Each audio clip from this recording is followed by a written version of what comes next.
Vamos buscando un lugar cómodo donde sentarnos. Vamos cerrando los ojos y comenzamos a respirar con la parte baja del abdomen, sintiendo cómo se hincha nuestra panza,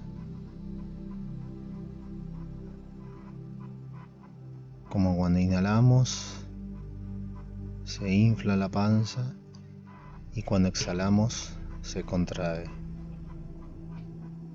Si queremos sentirlo más, podemos poner las manos sobre nuestro abdomen para sentir ese movimiento.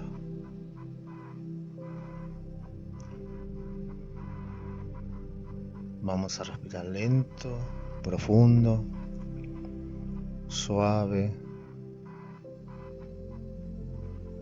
sin prisa, tranquilos.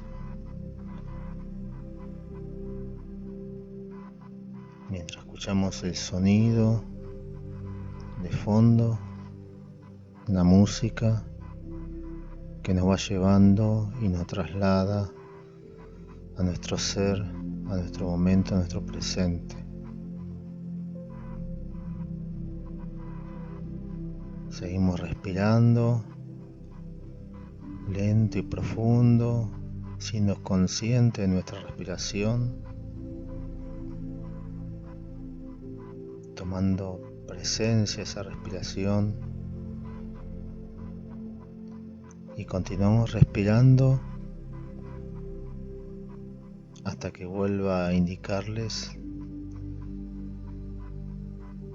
la respiración, a tener una respiración normal.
Ahora comenzamos a respirar normal, saliendo de esa conciencia de respiración.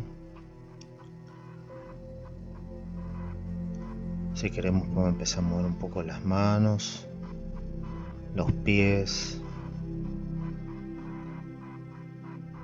y cuando lo crean conveniente podemos salir de este estado de meditación.